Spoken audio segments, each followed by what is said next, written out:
Previously on Nerderotic.com. Let's talk about X-Men 97. 2 episodes dropped today. Speaking of the 90s, they have no idea what they're doing, obviously. Right. And yeah, it's just setting up the world pretty much. You know, they have Trask in it. And they bring back the Sentinels a little bit, and it's just a big setup. And by the end, Storm loses her powers. There's still, by the way, I think 8 episodes to go. So, but it was just kind of, it was like, it's all right. I didn't feel super. So I'm not going to say it's complete trash. I actually like that they kept the 90s feel in terms of the animation style, music, the characters. Like, oh, it's like, this is like, it is a pretty good continuation, but they've seeded all these little things with maybe a commentary about illegal immigration, maybe a little commentary about gay lifestyle. Maybe this is what Disney does. Is I've noticed in almost every series, it's like first few episodes, like, all right, that's cool. Then you get into it, and then it goes off the rail. It's the pattern with every D+ show from Marvel and Star Wars.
Watched it all the way through. Danika, X-Men 97.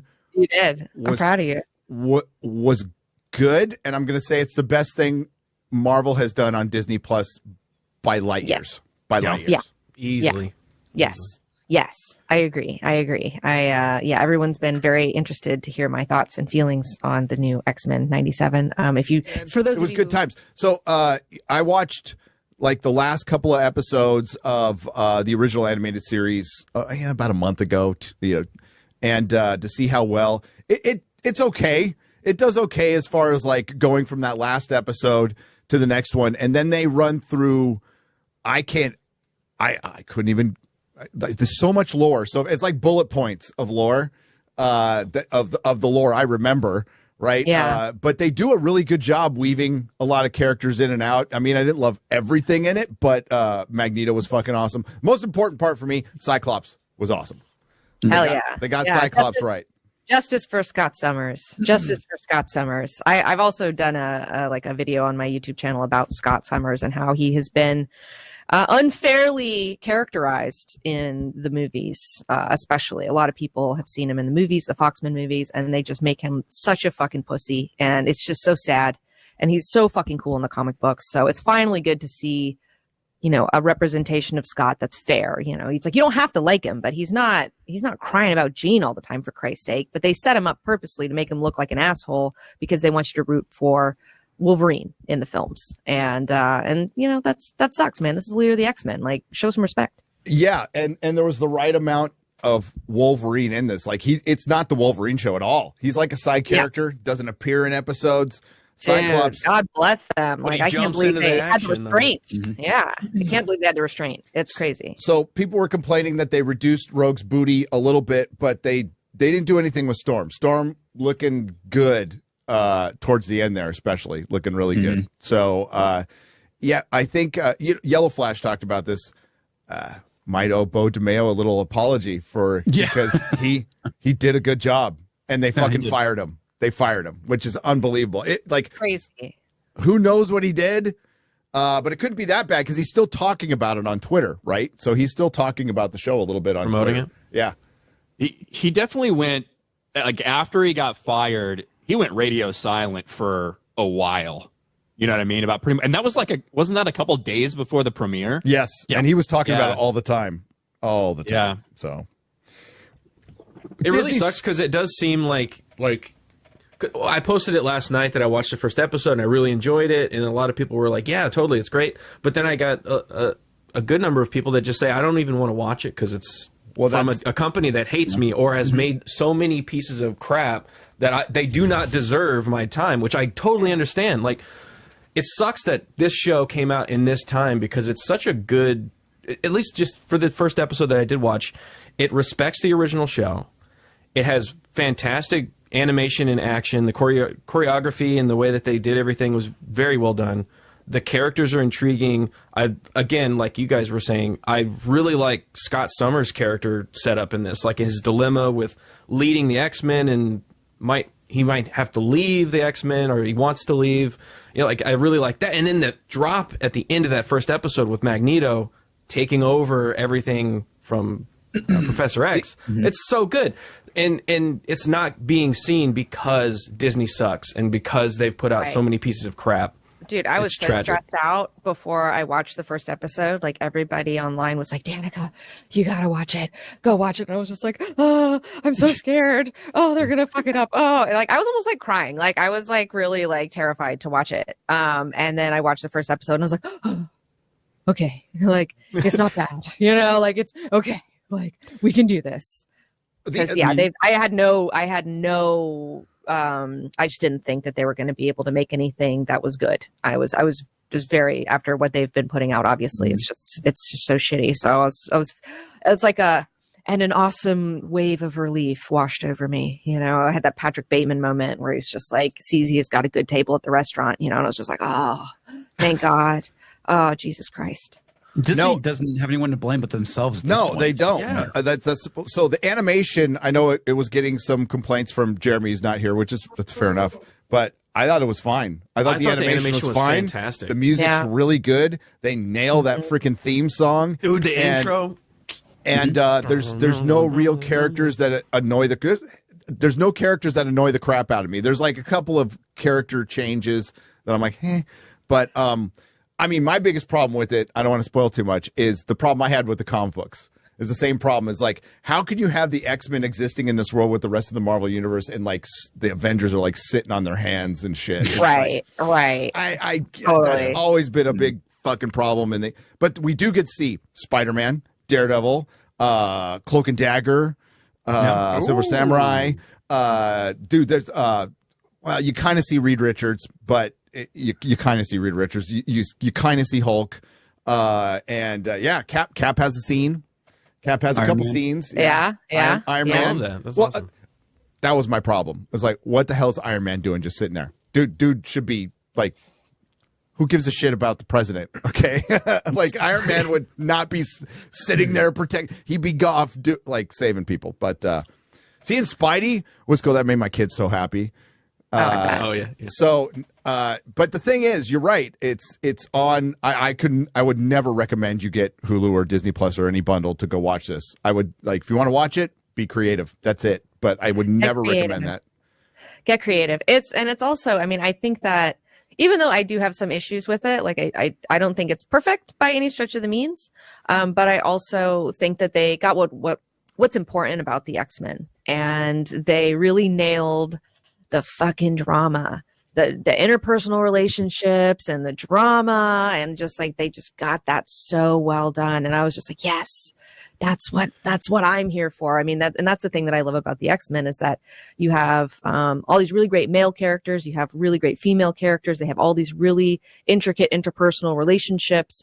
And even though, you know, yes, they're fighting against evils and discrimination and all sorts of things, it's really, you're there to see, or for me, I was there for their interpersonal relationships and to see like them be a team and be a family, and also be, you know, some of them are friends, some of them are lovers, some of them are somewhere in between. And it's kind of like a lot like I was thinking about how it reminded me. I didn't make this connection before, but like Star Trek: The Next Generation, where you have this team of people who are on a mission together, and they have all these different relationships. But then some of them, you know, like are lovers, and some of them have used to be lovers, and da da da da. And like, although through Next Gen, it's really Riker. Riker's like the hub of like all the sexuality of the show. I love me some but Scott has the biggest problem. Scott throughout this series, you know, with Madeline Pryor and stuff, and it's very I don't want to ruin it for anybody. It's the weirdest love triangle, but you know, no, it's a very so he has a baby with a clone of Jean Grey. So, but he's more in love with the clone than he. Well, I felt like, okay, so there's two genes. Give one to Logan. Logan can have one too. So is there like a more aggressive one? Well, the thing is, like, he raised the clone was pregnant with Nathan, right? So there was more of an attachment there. So he still loves Jean, right? So, but he loves both of them. I mean, I see that as a good problem, but you know. So they took like, okay, so the mental affair thing, there was only like one little image of that in the show, and they didn't really get into it too much. But they in the comic books, Grant Morrison had to run the new X-Men, and in that, Emma Frost is the one who's like counseling Scott, and they have a psychic affair. Yes, they do. And then Jean walks in on them. But I like the change of this. Like, I like that Madeline Pryor survived, because in the comics she died and Jean just kind of absorbed her consciousness. But I like the change there, because like there's stuff that they definitely changed that I was like into it, and I think it's really interesting to have two. It was split in my shop at the time. By the way, a lot of people did not like the Emma Frost psychic affair. They were just like, and these are older X-Men fans. So that's so hot. What are you talking about? What are these guys talking about? Were they just like sitting in a room just thinking about each other? Yeah. It's like it's not. And then Jean Grey walks in. Technically, it's when Jean Grey, in the show, when Jean Grey can like figure it out, it's like, what are you doing? You know, so hey, yeah, they were definitely thinking about each other. Get up out my man's brain. Yeah, bitch. Yeah. But I think that was really hot. I really liked that, and I thought that was good. But the thing, my biggest complaint though about X-Men '97 was that they just burned through fucking storylines at light speed, and it's like, slow down, motherfucker. Like, they're making the same mistake that Game of Thrones made, where it's like, oh, we're just gonna burn through the first book in one season, and it's like, no, you could take the first book and have 2 to 3 seasons easy. I think their mentality was Marvel was shutting down a bunch of their animation studios and moving them to Canada, and they were thinking like, we're probably only going to get one. We're getting wiped. Yeah, let's just shoot all over. Everyone's saying my mic is like super hot, and I'm like so far away from it, and I don't know. Blame Garrett. It's just Garrett's fault. It's not me. It sounds People are really upset out there. But I think the bigger issue, and Lady Gravemaster, if you could look real quick, has Samba TV reported ratings on this at all? No, but here's the thing with that. Yeah. When it comes to these fucking animated shows, if you're expecting it to get the audience of even the worst viewed like live action shit, I just wouldn't expect that. I wouldn't either. It's a niche fucking audience for people that are like, wow, it didn't even. Would you expect it to chart next to all these live action things? Well, it's 30 minutes long. Yeah, I agree. It's 30 minutes long. I think the word of mouth on this is great. Whether it charts or not, it doesn't matter. It's getting a second season. The biggest problem is Bo DeMayo's not going to be running it. That's a big problem. Mm-hmm. Like we're talking about an animated show that's not geared for kids, right? An animated show that's geared towards people our age. Yeah. So it's just not going to have the same appeal as most of the other stuff. Well, they left the animated series on a huge cliffhanger, and they did that with Spider-Man too, which was terrible. But they left them both on huge cliffhangers, so at least there's that, with Professor X. But yeah, I liked it. I was really impressed. I think the animation was great, action was great, voices were awesome. It sets up the show really well. Hope it holds through, which that's what I've heard. Mm-hmm. It does, and they fired the writer. Right. They fired the writer. They fired the head writer. So it's like Disney's like the blind squirrel found an acorn and then killed the fucking squirrel. So sad. Too good.